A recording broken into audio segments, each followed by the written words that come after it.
Flagrante, a verdade na tela. Salve, salve! Olha só, começando o Flagrante aqui na Jovem Pan News. Obrigado pelo carinho da sua audiência. Sou o Vitor Brown. Estamos juntos por aqui mais uma vez. E já estou em contato aqui com os nossos repórteres para o nosso primeiro giro. A gente começa chamando a capital federal, Janaína Camelo. Uma jovem foi pegar um transporte clandestino e acabou sendo sequestrada. É isso, Janaína? Bem-vinda. Exatamente, uma trabalhadora, né? Uma funcionária de uma cafeteria que tinha acabado de deixar o trabalho já tarde da noite. Ela pegou um transporte pirata porque perdeu o ônibus de volta para casa e, infelizmente, foi sequestrada pelo motorista e pelo cobrador desse transporte pirata. Daqui a pouco, Brau, eu volto com mais informações sobre esse caso que aconteceu aqui no Distrito Federal. Valeu, Janaína. Poderíamos ter sido qualquer um de nós, né? Quaisquer um de nós. Uma trabalhadora pegou um transporte clandestino porque perdeu o horário, terminou sequestrada. Daqui a pouquinho a Janaína conta em detalhes. Girando a reportagem, lá no Rio de Janeiro parece notícia repetida. Mais um caso de bala perdida. Parece redundante, né? Toda hora a gente está falando disso, mas sim, aconteceu de novo. Rodrigo Viga, mostra pra gente. Alô, Viga. Exatamente, mais um menor de idade morreu vítima de bala perdida aqui no Rio de Janeiro. Agora, um adolescente de 16 anos foi atingido por essa chaga, a bala perdida, em São Gonçalo, na região metropolitana. Tentou proteger amigas de um tiroteio que acontecia nas proximidades. Teve graves ferimentos e não resistiu. Segundo investigações paralelas, somente neste ano de 2023 aqui no Rio de Janeiro, pasmem, cerca de 25 menores perderam a vida por conta da violência no Grande Rio. Um terço, mais ou menos, em função dessa chaga chamada bala perdida. Ao longo dos últimos 7 anos, quase 300 vítimas. Já mais detalhes aqui no Flagrante da Jovem Pan. Que tristeza, hein? Valeu, Viga. Até daqui a pouco. E aqui em São Paulo, Letícia Miyamoto mostra pra gente um crime chocante no interior do estado. Oi, Letícia. Oi, Brau, isso mesmo. No interior do estado de São Paulo, uma mulher de 28 anos foi assassinada pelo próprio namorado. O corpo dessa vítima foi encontrado dentro de uma mala no apartamento do casal. Imagens de um circuito de segurança mostram o momento em que esse homem friamente sai do local e foge. Daqui a pouco, todos os detalhes em relação a esse caso. Brau. Obrigado, Letícia. E também aqui em São Paulo, outro caso de destaque, David de Tarso. Pois não, David?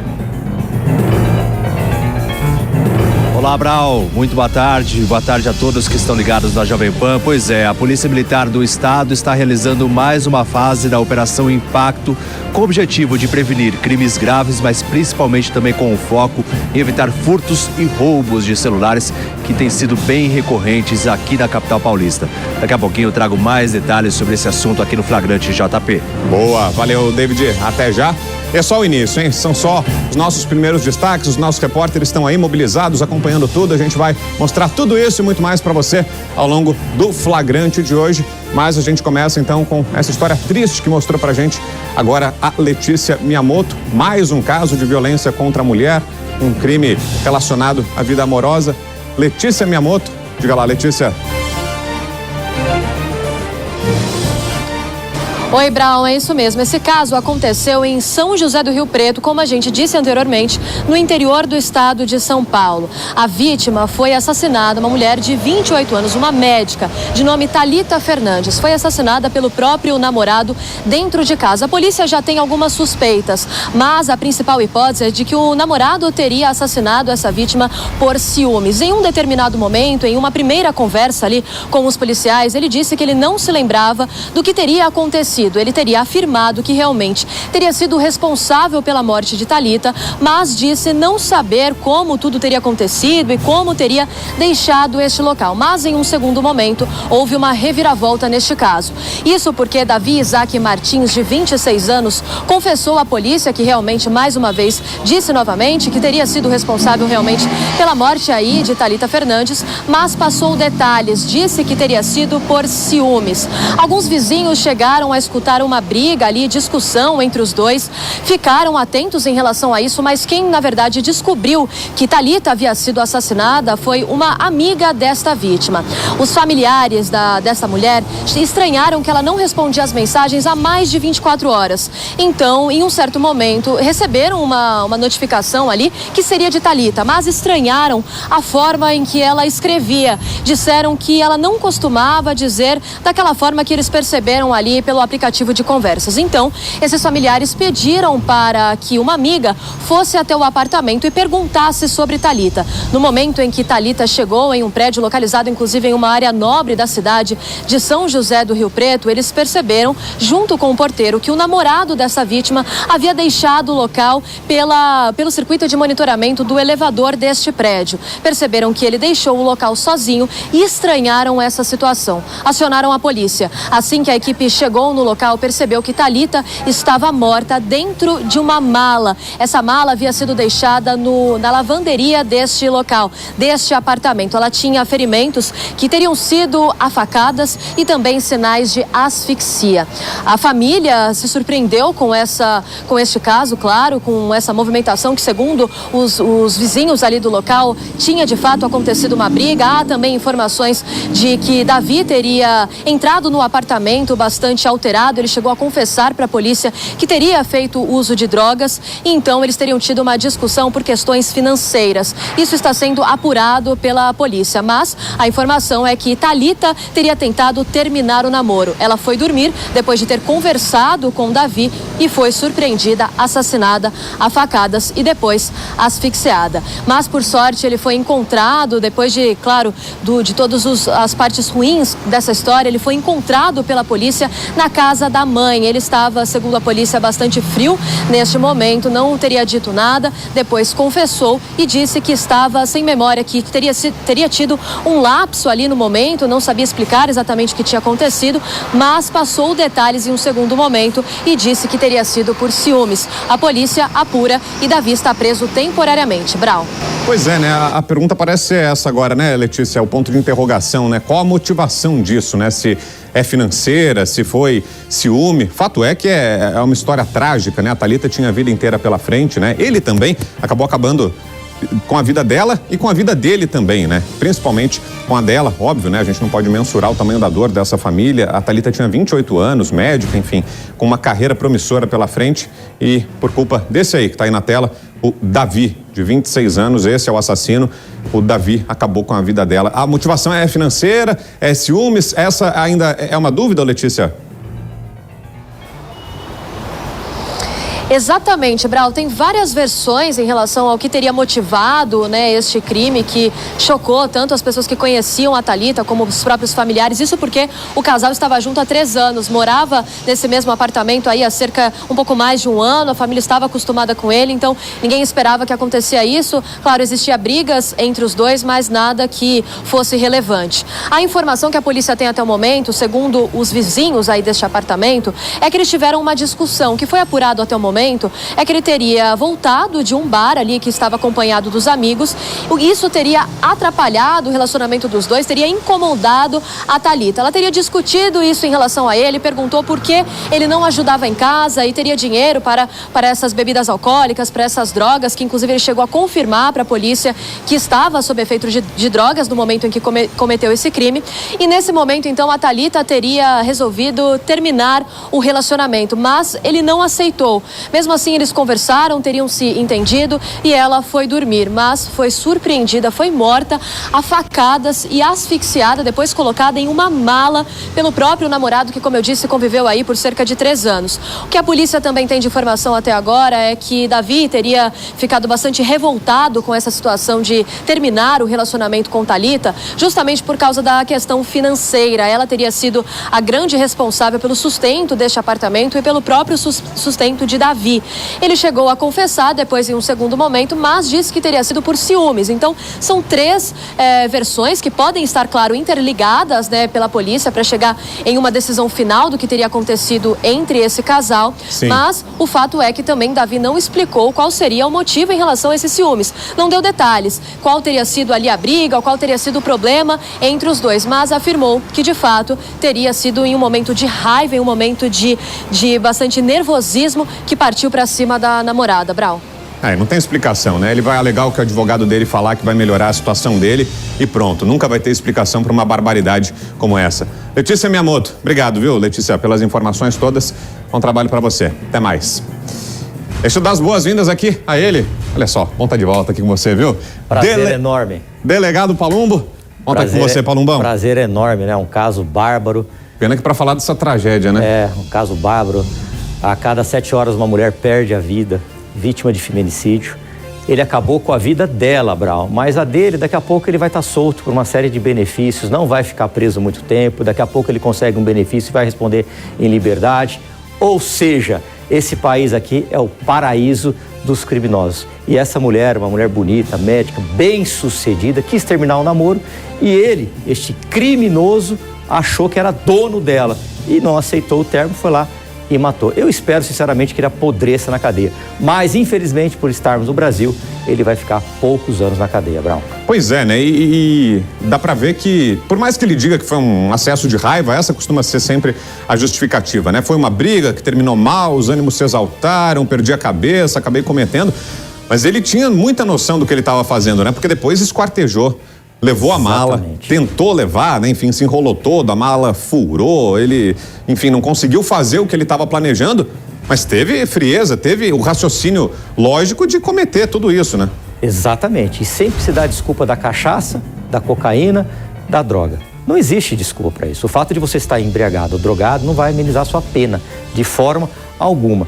Ele foi lá, matou por ciúme, achou que a mulher era propriedade dele, um crime gravíssimo, pode pegar mais de 30 anos de cadeia, mas infelizmente, repito, Brau, estamos no Brasil. Daqui a pouco ele vai conseguir algum benefício, vai alegar um bom comportamento na cadeia, vai responder em liberdade e a família, os parentes dessa médica vão carregar para sempre a dor da ausência desse parente que se foi tragicamente, Brau. Posso completar esse roteiro aí, Palumbo? Depois ainda vai conhecer outra mulher, vai repetir esse histórico de abusos, né? Que começa lá com violência verbal, enfim, vai xingar, vai ter ciúmes, vai chegar a esse ponto de agredi-la e depois, infelizmente, pode voltar a cometer tudo isso de novo, né? A legislação brasileira é tão frouxa que permite que o cara saia da cadeia e volte a cometer isso. Tem vários aí que tem um histórico já de violência contra a mulher, já foram presos, já respondem a processo e mesmo assim voltam, conhecem outra parceira, muitas vezes a mulher nem sabe desse histórico.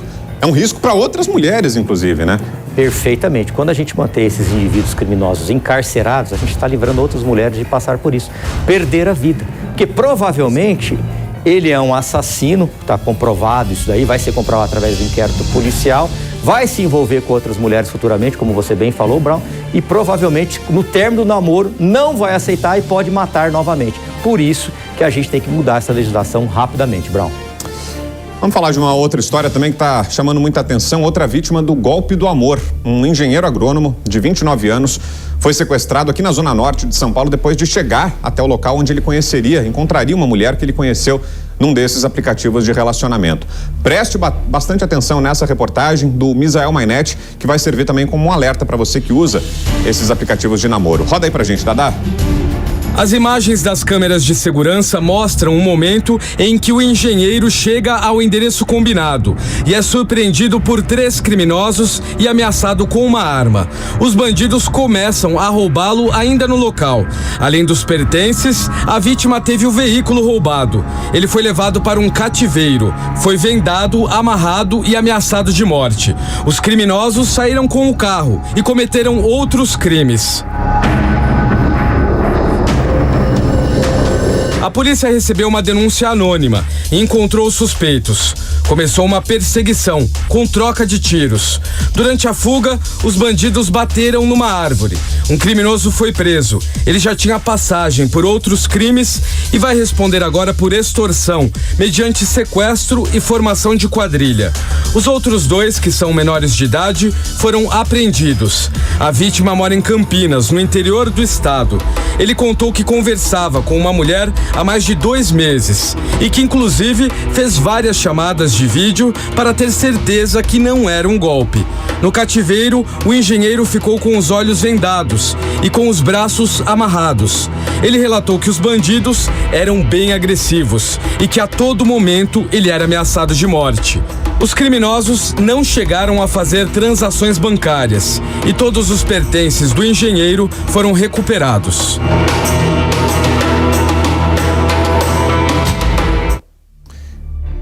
E olha, acho que em primeiro lugar a gente nunca pode colocar a culpa na vítima, né? A gente não consegue imaginar o pavor, o pânico que sentiu esse rapaz, né? Esse engenheiro jovem, né? Mas também a gente tem que aproveitar essa história que felizmente terminou bem, né? Ele terminou com vida, conseguiu, né, escapar de um susto como esse. A gente tem que aproveitar isso para trazer mais uma vez esse alerta, né? Para quem usa esse tipo de aplicativo. Pode vir aqui na fechada aqui, Dadá. Vem aqui na 2. Vou até fazer um depoimento pessoal aqui. Eu usava os aplicativos de namoro, usei por bastante tempo. Hoje, felizmente, já estou comprometido, encontrei alguém que vai estar comigo pelo resto da vida. Nem vou falar o nome dela, que ela é tímida, mas estou com a minha companheira aí já há quase 6 anos, a gente vai completar de namoro, mas antes de conhecê-la, que fique bem claro, antes de conhecê-la, eu usava os aplicativos como qualquer outra pessoa tem o direito de usar, deve usar para se divertir, para conhecer alguém, enfim. O problema não é esse. Eu usava, mas aí é que está o detalhe. Quem usa esse tipo de aplicativo, no momento em que vai conhecer pessoalmente a pessoa, né, o parceiro ali com quem está conversando, tem que se cercar de alguns cuidados. Um deles, o principal, nunca marcar um encontro num local que não conhece, num local ermo, num local muitas vezes que não é um local público, na casa da pessoa. Aí é um perigo danado. Com isso aí, pode terminar muito mal. Tô falando besteira, Palumbo? É isso aí, né? Não, exatamente. Uma providência básica é um local do encontro, né? Exatamente isso que você falou, concordo plenamente, você foi corretíssimo, né? E tem muita gente caindo nesses golpes, caindo nesses crimes que acontecem. Por quê? Porque ele entra nas redes sociais, muitas vezes marca um encontro no lugar ermo, que não conhece, a vítima, o criminoso passa um endereço que não existe, um endereço falso, ele vai até lá e acontece exatamente isso. E tem um outro golpe. Você que tem aí 40, 50, 60 anos, achando que é o galanzão, vai uma menininha de 15, 16, 18 anos, começa a conversar com você através das redes sociais. Aí pede uma foto e você manda a foto. Pronto. Ali começa uma extorsão. Se você for casado, pior ainda. Tome cuidado. Não mande fotos. Evite esse tipo de conversa, principalmente quando você vê que é menor de idade. Tome muito cuidado com isso para você não cair num golpe. Você não usa não, né, Palumbo? Não tem jeito que usa não, né? Graças a Deus, eu sou feliz, casado e fiel à minha esposa, Sabrina Palumbo. Eu amo ela demais. Não tem nenhuma possibilidade de eu traí-la. Pois é, não, mas e além disso, tem outro detalhe, né, Palumbo? Muitas vezes o cara até troca fotos com a mulher, ou enfim, com outro homem, enfim. Porque os bandidos já tem mulheres na quadrilha muitas vezes, né, que se passam por ficantes, namoradas, ali, enfim, elas trocam chamada de vídeo. Nesse caso, o Misael falou, né, que ele fez chamada de vídeo, o rapaz, a vítima e o engenheiro, né? Mas a mulher tá no crime também. E ela participa do esquema. Agora é fácil você não cair nisso. Marca numa praça de alimentação, num shopping, marca de ir num cinema, marca na frente de uma delegacia. Cuidado para você não ser vítima de um sequestro relâmpago, cair nesses golpes via Pix, né? Você vai lá, pede um empréstimo, acaba vindo outros crimes atrás deste daí. E principalmente, eu repito, tem amigo meu que já caiu, não vou falar o nome aqui, né, Brau, para não comprometer, casado, que ficou mandando fotozinha, sem camisa, coroa, 50 anos, a minha idade mais ou menos, com uma menininha de 18 anos. Aí ficou desesperado. Falei, agora você abre o jogo com a tua mulher, meu filho, porque a tua casa vai cair. É complicado, viu, Brau? Pois é. E além de tudo, mesmo assim, às vezes depois que conhece, também tem que continuar tomando cuidado, porque às vezes o primeiro encontro é só mais uma armadilha, mais um passo, né? Você sabe o que estão fazendo, Brau? Por incrível que pareça, a mulher vai para casa desse indivíduo rapidamente, começa ali uma relação estável, fica lá 2, 3 meses e depois entra na justiça querendo ficar com a casa, dizendo que tinha uma relação com essa pessoa e acaba tomando a casa e recebendo pensão. Tome cuidado também, viu? Tome cuidado, você que se acha muito galanzão aí, você pode estar caindo num golpe e o prejuízo vem. Olha só, deixa eu mostrar uma outra história. Briga em condomínio, tá acontecendo direto isso. Um casal foi preso depois de agredir uma babá e atirar em um advogado. E as imagens da câmera de segurança flagraram todo esse quebra-pau. Foi lá num condomínio em Ponta Negra, Manaus. Quem tem os detalhes é o repórter Márcio Reis. Nas imagens, Jussana aparece agredindo a babá Cláudia Gonzaga, com incentivo do marido, o policial civil Raimundo Nonato, que presta serviços ao advogado Igor Colares. Igor Colares, o advogado para quem a babá presta serviços, chega até o local e tenta separar a briga, mas é impedido por Raimundo, que entrega a arma dele para Jussana. Os dois trocam socos e são apartados com um tiro de Jussana.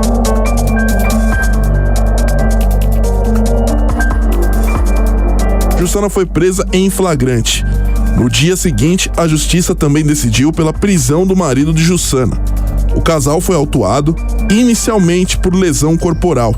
A possível imputação de outros crimes dependerá da análise das provas do decorrer do inquérito policial, que tem prazo de até 30 dias para a conclusão. Os dois estão casados há 22 anos, união oficializada em 2014, e têm 2 filhos adolescentes. Nonato é policial civil e ocupa o cargo de investigador na corporação. Ele também é professor de jiu-jitsu. Jussana também é praticante do esporte e usou técnicas de derrubada no vídeo de agressão.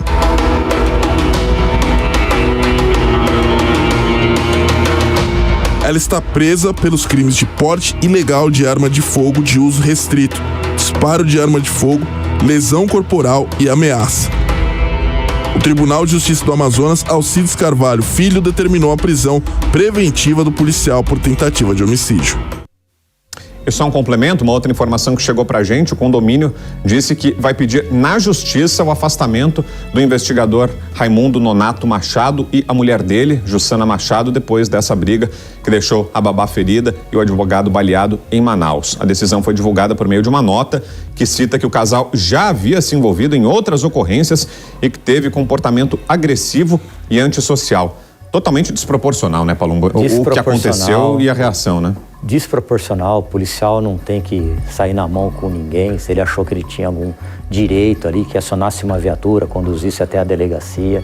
Esse tipo de atitude acaba manchando toda uma corporação que não pode ser crucificada pelo erro de um policial, né? É lamentável a gente ver cenas como essa.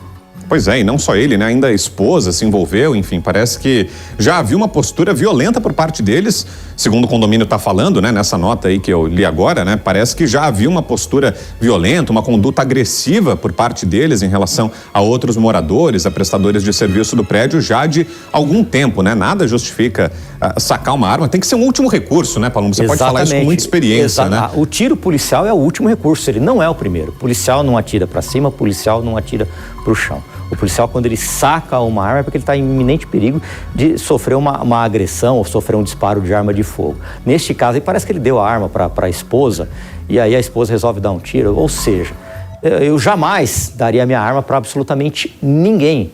A arma é para minha defesa e para a defesa de terceiros, e não para eu sair na mão no condomínio por causa de uma briga com babá. Isso é absurdo. Provavelmente ele vai ser punido e muito provavelmente vai ser expulso da corporação, Brau. É o que precisa acontecer.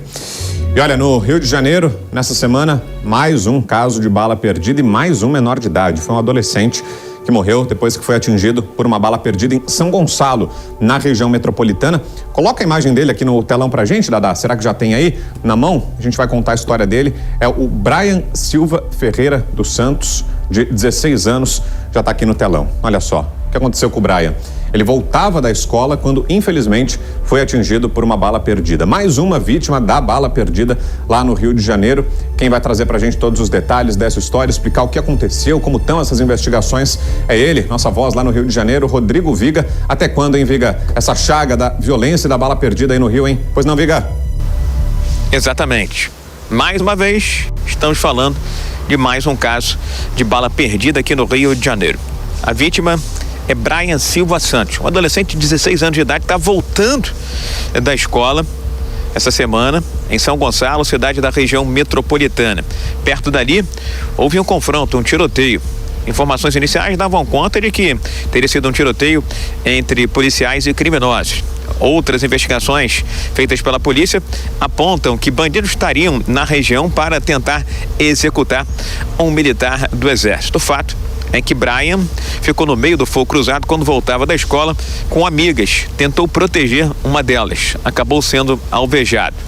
Ferimentos graves, foi socorrido, mas infelizmente não resistiu. O Brian entra para essa triste estatística que eu chamo de chaga do Rio de Janeiro, a bala perdida. Para que você tenha uma ideia, amigos, ouvintes, espectadores e internautas que acompanham aqui o flagrante da Jovem Pan, somente nesse ano de 2023, de acordo com uma plataforma muito acompanhada por aqui, a Fogo Cruzado, já são cerca de 25 menores de idade vítimas de violência no Grande Rio. Um terço aproximadamente vítima de bala perdida. Agora, se você estende esses números ao longo dos últimos anos, eles são realmente tristes e impressionantes. Nos últimos 7 anos, segundo essa mesma plataforma, são quase 280 menores de idade vítimas da violência aqui no Rio de Janeiro. E esse mês especificamente, mês de agosto, muita gente diz que é o mês do desgosto. Eu não acredito nessas coisas. Muitas vítimas de balas perdidas em ações distintas aqui no Rio de Janeiro. Teve o caso da menina Eloá, de 5 anos, que estava brincando dentro de casa com a mãe, quando foi atingida no peito por uma bala perdida. Isso aconteceu no Morro do Dendê, na Ilha do Governador, na zona norte da capital. Nessa mesma ação com agentes de segurança, morreu um adolescente de 17 anos que teria ligação com o tráfico de drogas. Isso sem falar no caso do menino Thiago Flauzino, de 13 anos, que morreu também depois de uma ação do Batalhão de Choque na Cidade de Deus, uma das comunidades mais conhecidas por aqui.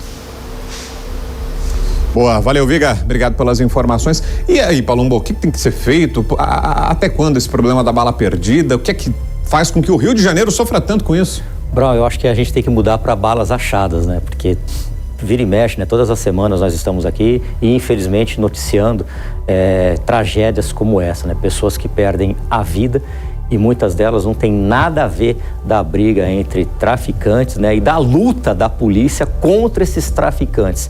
A polícia também sofre demais, porque a polícia também é vítima desses disparos, muitas vezes vindo de cima dos morros, com .30, .50, 762, 556, são armas de calibres restritos, calibres de guerra que acabam matando os inocentes, Brown.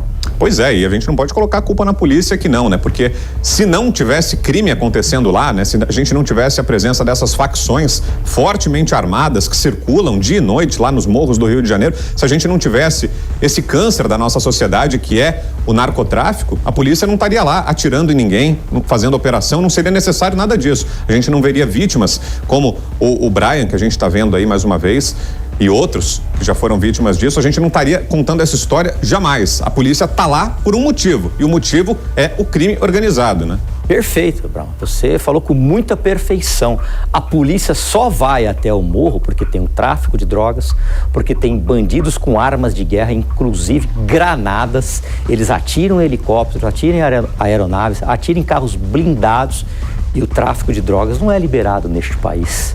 Ou seja, a polícia vai para defender a sociedade. E muitas vezes ela é acusada injustamente, Brown, porque para o morador de periferia, de favela, de comunidade, para ele é quase que impossível ele colocar a culpa no tráfico de drogas, porque com certeza a sua família inteira vai pagar com a vida, eles vão morrer. Então é muito mais fácil, às vezes, acusar a polícia dessas tragédias que acontecem com balas, né, achadas, que acabam atingindo inocentes, Brown. Pois é, e que seja investigado, né? Aqui a gente não está isentando ninguém, né? Se houve uma má conduta de algum policial... Mas não pré-julgar a polícia sempre, né? Esse é o ponto, exatamente. Quando a gente ouve uma história dessa, já fala, um policial atirou, chegou atirando, não sei... Exato. Não tem nada disso, né? A gente tem que ter muita cautela para analisar, e da mesma forma que existe mau policial, bom jornalista e mau jornalista, é assim a sociedade. Então, se houve algum equívoco na ação policial, a investigação vai dizer isso. E a corregedoria é firme, viu? A corregedoria não perdoa esse tipo de atitude, não esses desvios. Eles são mandados embora, muitas vezes eles são presos, né? A corregedoria, pelo menos a de São Paulo, eu fui policial, sou policial civil há mais de 20 anos, ela é bastante rigorosa, e da PM também, viu, Brown? Pois é, assim que tem que ser. Olha só, agora sim, para te contar a história do Lucas, caso daquele garoto de 9 anos, mostrei aqui para você antes do intervalo. O Lucas foi atingido por uma linha chilena enquanto ele soltava a pipa lá na zona oeste do Rio de Janeiro. Marcelo Favalli é quem vai contar pra gente os detalhes. Lucas soltava pipa em uma praça com outras crianças quando foi atingido. O menino correu atrás de uma pipa quando um carro passou e puxou a linha chilena que estava no chão, atingindo o garoto. O fio cortou a perna de Lucas na altura da panturrilha. De acordo com parentes da criança, o corte foi profundo e ele teve que passar por cirurgia. O estado do garoto é considerado estável. A linha chilena é altamente cortante e proibida por lei.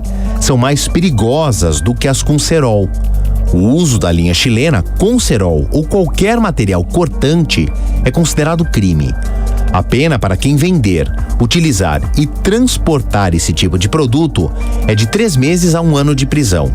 E para quem comercializa, a punição pode chegar ao pagamento de uma multa de R$17 mil. A Polícia Militar do Rio de Janeiro informou que só neste ano, de janeiro a julho, apreendeu mais de 570 carretéis da linha chilena em diferentes pontos do estado. E olha só, nem precisa lembrar, né? A venda e o uso da linha com cerol ou linha chilena são considerados crimes aqui no Brasil. Mas isso não está impedindo a venda, não.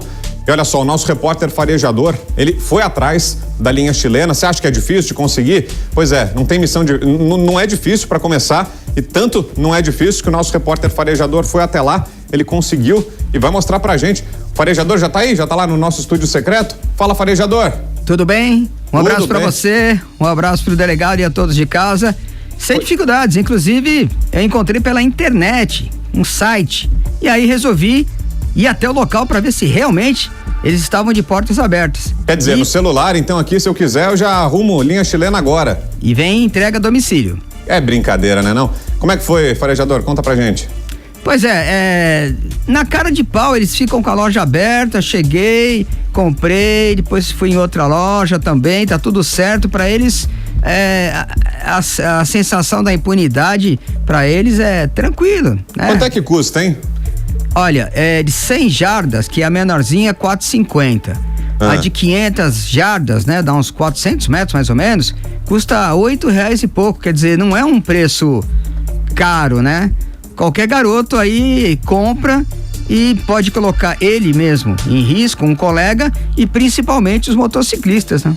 E o Dadá até mostrou ali na tela o site, né, em que você encontra a linha chilena. A gente não vai fazer propaganda aqui, mas é como se fosse uma loja como qualquer outra da internet. E aí, é a imagem que você gravou lá, né, farejador? Exatamente. E o que me chamou a atenção, que tem várias empresas, também não vou citar nome aqui, daquelas quais a gente usa quando você faz uma compra na internet. Então, tem várias empresas, cartões de crédito, WhatsApp, tem tudo. Você chega lá, é uma loja pequenininha, assim, bem simples. Mas pelo site... O cara acho que se empolga pelo site, já tá interessado em comprar, ele vai com tudo. Vamos ver então como é que foi? Roda a reportagem pra gente, Dadá.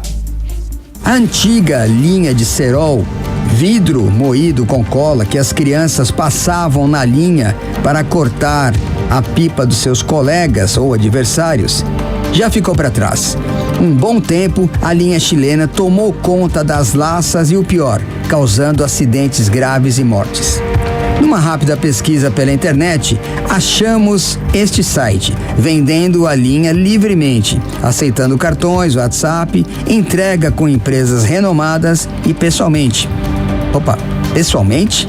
Então partimos para o bairro de Varginha, extremo sul de São Paulo, para apurar a venda da perigosa linha chilena. Com uma câmera escondida, chegamos na loja. Acompanhe. Falou 500 jardas? 15 reais. Posso dar uma olhadinha, não? É melhor essa, né? Essa tá quanto? É 15 reais. E a mais longa que você tem é essa daqui? E a outra pequenininha tá quanto mesmo que você falou? 4 reais, 100 jardas. 100 jardas? A linha chilena é feita com pó de quartzo, pó de pedra-lima e rejunte. Ela é capaz de cortar arame e até ferro. O uso dessas linhas deixa um histórico de mortes no Brasil. A cada ano, segundo a Associação Brasileira de Motociclistas, cerca de 125 pessoas morrem eletrocutadas quando o objeto atinge uma rede elétrica ou cortando. 30 motociclistas já perderam a vida neste ano, sendo atingidos no pescoço. Jeter é um profissional que trabalha com moto, tem 43 anos e foi vítima de um grave acidente. Ele escapou por pouco. Me deparei com algo que fechou meus olhos.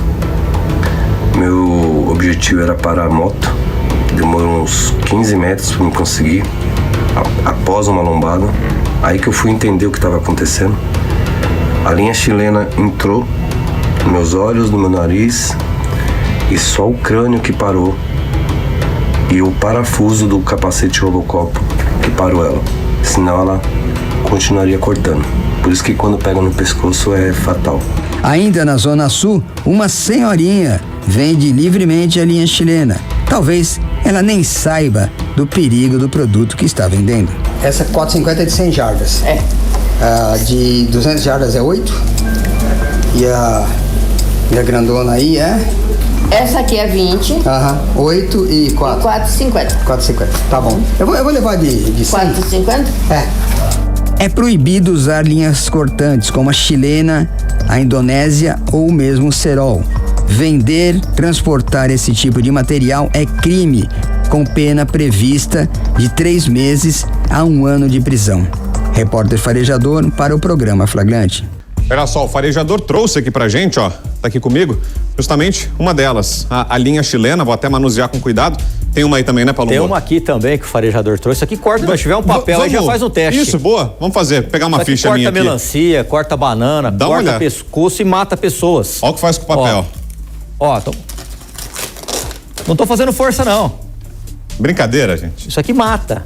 Isso aqui não mata. É brincadeira. É crime e, infelizmente, quem é pego sai na mesma hora. Pois é, como é que tem que fazer, Palumbo? Tem que apertar a fiscalização? O farejador mostrou que tá até na internet. Fiscalização e principalmente multa no comerciante. Porque aí dói no bolso, ele para de vender. Agora, se levar ele para a delegacia, ele vai assinar um termo circunstanciado e vai sair pela porta da frente, ele vai continuar vendendo porque vai entender que compensa. Pois é, né? Porque o endereço a gente sabe, o farejador foi lá, pegou na internet dá um endereço, o site tá aí, a gente manda o link para quem quiser, se os investigadores quiserem, enfim, se a gente quiser fazer uma denúncia, a gente faz, tranquilamente. Falou, eles não vendem só essa linha não, eles vendem inclusive produtos roubados, furtados, né? Tem projetos de lei no Congresso Nacional para barrar essas vendas, né? Mas é muito difícil você avançar com projetos de lei no Congresso Nacional que vai colocar esses criminosos na cadeia. Infelizmente, né, tem muito deputado que não deseja isso. Pois é triste falar. Triste falar, mas é a realidade. E além disso, né, Paulo, da repressão, tem a outra ponta da cadeia também, né? O consumo, né? Quem compra isso aqui, né? Também tem que pensar duas vezes, né? E você que tem um filho pequeno, né? Você dá o dinheirinho para ele, às vezes R$5, R$10, procura saber o que ele está comprando. Porque você tá lá vendo o seu filho soltar uma pipa, um papagaio, mas amanhã ele pode ser vítima dessa mesma linha que ele comprou com o seu dinheiro que foi dado pelo pai ou pela mãe, né, Brau? Pois é, a história que o farejador mostrou pra gente, ele até tá em contato com a gente, vamos falar com o farejador outra vez, o rapaz, trabalhador, né, um motociclista que estava circulando e foi atingido, né, farejador? Pois é, e inclusive até eu tava ouvindo vocês conversarem, o Jeter, eu selecionei apenas aquela foto porque vocês não têm ideia como esse rapaz ficou, ele foi salvo assim pelo parafuso do capacete. E eu vi outras fotos também que não dá nem para descrever aqui, porque se dá para cortar arame e ferro, quer dizer, os motociclistas estão usando 2 araminhos daqueles, porque um só não dá conta. São assim, ferimentos gravíssimos, né? Leva à morte. E quando não leva à morte, deixa o cara totalmente desfigurado. Pois é, né? E qual que é a graça disso, né? Pra cortar outra pipa, não dá pra brincar sem isso, né? É um absurdo. E você até falou no final da reportagem, o farejador, fiquei curioso, tem vários tipos, né? Você falou de linha indonésia, cerol, chilena. Tem sim. Eu inclusive pedi nota para a prefeitura e simplesmente a prefeitura falou que o estabelecimento não tem licença para trabalhar. Óbvio que não, né?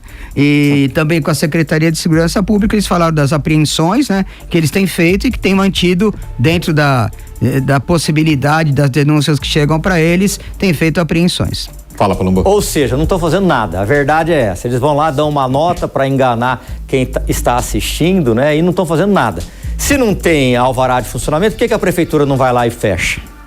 E a Secretaria de Segurança Pública também. Você pergunta sobre qualquer tipo de crime, eles vêm lá com números, mas a gente vê aí motociclistas morrendo, né, pessoas perdendo a vida, se lesionando, como foi o caso que o farejador acabou de nos contar, né? É absurdo isso. Está lá aberto para quem quiser ver e a prefeitura também tem que fiscalizar. Pois é, que falta, né? O farejador foi lá, tem um endereço, a gente passa aqui. Tem falta um site. Boa vontade. Falta boa vontade. É isso. Boa. Infelizmente.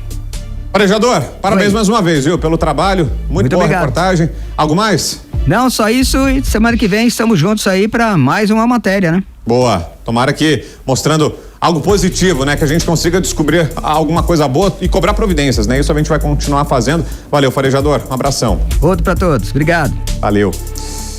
Uma outra história, olha só, um dos suspeitos de participação num sequestro de uma jovem se entregou à polícia nessa semana. A gente vai lá para Brasília, vou chamar a Janaína Camilo, que vai trazer as informações desse caso, direto do Distrito Federal. Oi, Janaína. Pois é, Brau, infelizmente, né, essa mulher, depois de um dia cansativo de trabalho, acabou sendo vítima de um sequestro ao pegar um transporte pirata de volta para casa. Ela passou 22 horas em poder dos criminosos num cativeiro. E esse caso aconteceu em junho, mas só agora ele foi divulgado à imprensa pela Polícia Civil, que continua atrás de um dos suspeitos. O que aconteceu? No dia 21 de junho, essa mulher, que é funcionária de uma cafeteria que fica na Asa Norte, que é um bairro aqui da área central de Brasília, ao terminar o seu expediente noturno, ela se dirigiu ao ponto de ônibus, né? Isso por volta ali das 9h30 da noite. E aí ela acabou embarcando em um transporte pirata em direção ao terminal rodoviário daqui da área central de Brasília, porque perdeu o ônibus que passava naquele horário. O diretor da Divisão de Repressão a Sequestros da Polícia Civil, o delegado Leandro Ritt, contou como esse crime aconteceu. Eu vou pedir para o Dadá colocar no ar. Dadá, por favor, solta aí pra gente essa fala do delegado. Ela relatou que eles a ameaçavam constantemente, que caso não recebesse o valor do resgate, ela seria estuprada e morta. Seu corpo seria esquartejado e colocado em uma mala que estava inclusive na sala do cativeiro. Pois é, aí essa mulher foi levada para um cativeiro na cidade goiana de Cristalina, a 130 quilômetros de Brasília. A gente, inclusive, tem imagens aí desse cativeiro, um barraco em um lote com poucos móveis, só uma escrivania, um banheiro com uma privada, ali uma cama, né? Bom, durante as horas que ela permaneceu em cárcere privado, os 2 sequestradores fizeram uso de drogas no local, segundo o depoimento da vítima à polícia. Ela disse ainda que foi frequentemente ameaçada de morte. O marido da vítima foi quem acionou a polícia ao ver que a esposa não chegava em casa, né, naquela noite. E aí, pela manhã, a família da vítima recebeu uma mensagem dos sequestradores exigindo pagamento de um resgate, o que acabou sendo pago, mesmo com o aviso da Polícia Civil para que esse valor não fosse transferido. Ela foi liberada na cidade de Sobradinho, já aqui no Distrito Federal, e depois os 2 criminosos fugiram. Logo depois disso, que o caso veio à tona e a Polícia Civil do DF divulgar fotos dos suspeitos que até então estavam foragidos. Um deles se entregou à polícia, tá? O Rubens Moraes Cardoso, de 33 anos, se apresentou, segundo informações do delegado Leandro Ritt. O comparsa dele continua sendo procurado, tá? É o Marcos Rogério Junqueira, de 50 anos. Nós temos aí as fotos dele, divulgada pela Polícia Civil do Distrito Federal. Portanto, o Marcos Rogério ainda está sendo procurado pela polícia. Volto com você, Brau. Valeu, Janaína. Obrigado pelas informações todas. Tem aqui, Dadá, pra gente colocar na tela de novo a cara do vagabundo aqui, o que está sendo procurado, o que participou desse sequestro. Daqui a pouquinho a gente pisca aqui no telão. Ah, tá aqui, ó, apareceu. Já vou falar com o Palumbo. Olha aqui, ó, tá aí, ó, Marcos Rogério Junqueira. Ele que está sendo procurado por envolvimento nesse caso, por extorsão mediante sequestro e roubo. Qualquer informação vai lá pro 197. Esse é o número pro qual você deve encaminhar as informações. Ô, Palumbo, e sequestro tem uma característica terrível, né? Ele é algo que deixa um trauma muito grande na vítima. Estrutura toda, né? a família. A família inteira, Quem né? está sequestrado, os familiares que estão soltos, né? É um crime terrível. Aqui em São Paulo nós temos uma delegacia especializada sob o comando do delegado Fábio Nelson, que é um excelente delegado. E é uma pena que a família dessa vítima não seguiu as recomendações da polícia de não fazer esse tipo de pagamento. E uma das dificuldades da polícia, Brau, é que os bancos, né, as agências, os banqueiros, eles não querem colocar geolocalização nas transferências via Pix, que ia ajudar em muito o trabalho da polícia. Então, quando esses sequestros acontecem, geralmente para se roubar o dinheiro via Pix, fazendo saques, fazendo transferência, os bancos não querem colocar este localizador, que ajudaria a polícia a tirar essas vítimas de cativeiro. Olha o absurdo, eles sempre pensam em dinheiro e nunca nas vítimas. É absurdo. E a gente está até mostrando aí mais uma vez as imagens lá do local onde essa jovem foi mantida refém, lá no Distrito Federal, o cativeiro dela. E isso até porque o banco tem um sistema que detecta, né? Quando há uma transferência atípica, né? Um valor muito maior do que a pessoa costuma movimentar. Exatamente, Brau. É muito comum aqui em São Paulo o sequestro via Pix. O que eles pegam essa vítima, mantêm em cativeiro e ficam ali fazendo transferência o tempo todo. Se tivesse essa geolocalização no celular, a partir do momento que esse bandido, esse criminoso, esse sequestrador faz essa transferência, a polícia saberia o local onde foi feito. Seria feito um cerco e prenderia esses sequestradores. Mas, infelizmente, os banqueiros não querem fazer isso de livre e espontânea vontade. Por isso que tem projetos de lei andando lá em Brasília para que obriguem esses bancos a colocar esse sistema de geolocalização para ajudar a polícia e, inclusive, a salvar vidas, tirando vítimas de cativeiro, Brau. Pois é, seria uma ótima. E por que essa resistência, Palombo? Porque os bancos não querem? Tudo que for gastar, os banqueiros não querem. Eles não estão preocupados com vítima. Eles estão preocupados em arrecadar. Então, se vai ter um gasto para eles, não é interessante. Eles preferem fazer um lobby para que esses projetos não passem. Pois é, e essa característica desse caso também foi do transporte clandestino, né? Uma outra...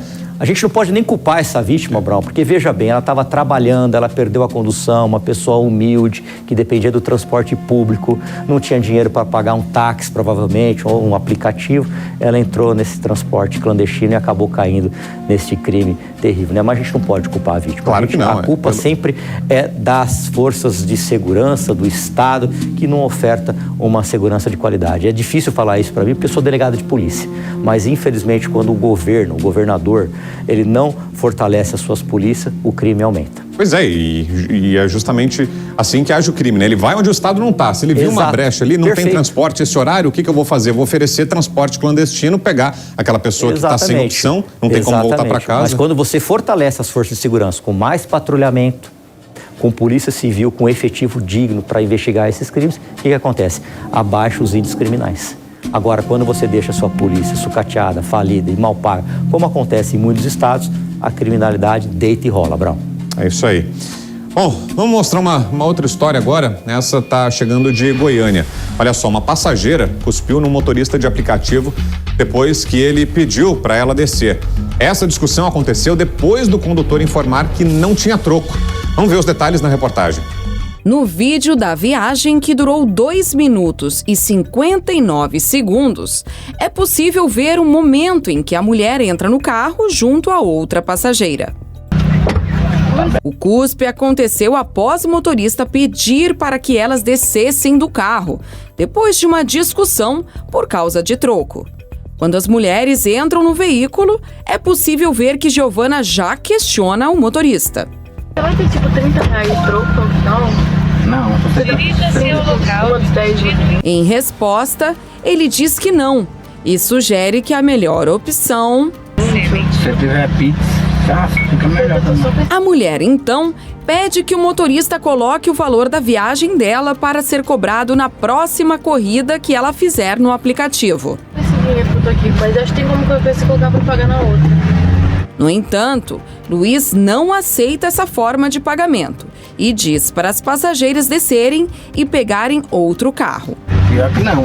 Eu não trabalho com esse negócio não. Eu cancelei esse negócio de próximo. Mas esse negócio de próximo a Uber te passa, né? Então, se você vai ficar aqui, eu não vou não, tá? Pega um carro que... Nossa, Luiz, mas isso era um menos, filha da... Assim, rapaz. Em seguida, é possível ver na filmagem que a mulher se irrita e xinga o motorista. Quando ele retruca, ela cospe no homem, que responde com outro cuspe em direção a ela.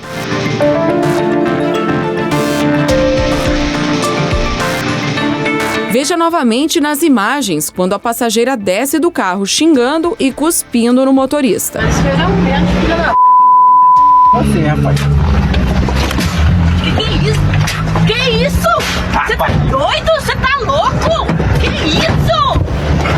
A passageira publicou um vídeo em suas redes sociais em que diz estar arrependida de ter cuspido no motorista. Giovana definiu a atitude como extremamente infeliz. Foi uma situação extremamente infeliz, terrível. Foi uma situação que foi de uma provocação mútua, mas na qual eu perdi a razão. O que eu fiz foi terrível. Ele respondeu na mesma medida. Foi uma troca de violências recíprocas. Mas eu sinto muito por ter feito isso. E eu me arrependi não só agora, nesse momento, me arrependi instantaneamente, na hora que eu saí do carro e percebi o que tinha acontecido, sabe? Seu Luiz explicou que está cadastrado na plataforma há 2 anos e meio, mas há 6 meses trabalha de forma fixa por estar desempregado. O motorista desabafou e disse ter se sentido humilhado com a situação e justificou que revidou o cuspe por impulso. Mas geralmente, filha da Você, rapaz. Que isso? Que isso? Você tá doido? Você tá louco? Que isso? Em nota, a Uber lamentou o caso e disse que as contas foram suspensas enquanto acontece a apuração dos fatos.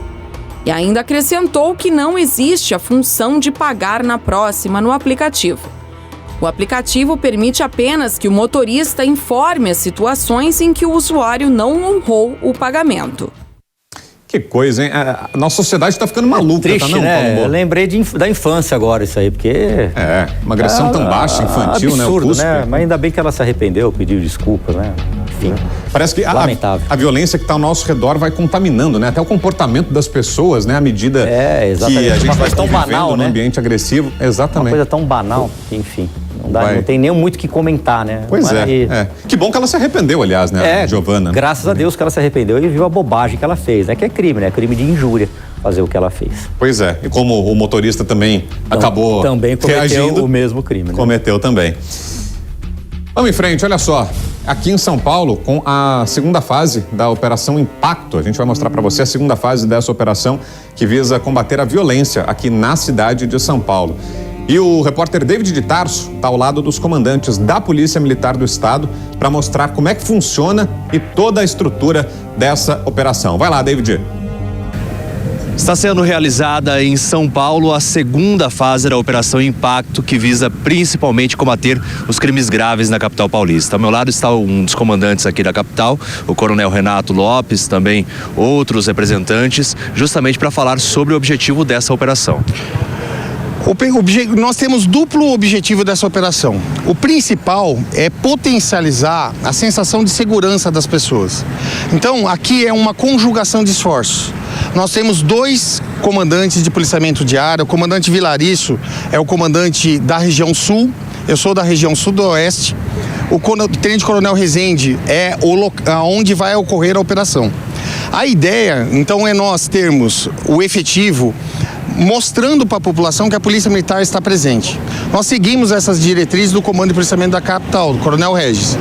O segundo objetivo, nós fizemos, por meio de um estudo do Banco de Dados Criminais, um georreferenciamento e vamos alocar esse recurso todo por meio do policiamento inteligente em áreas onde existem crimes já ocorridos, de uma forma a prevenir crimes violentos contra a população.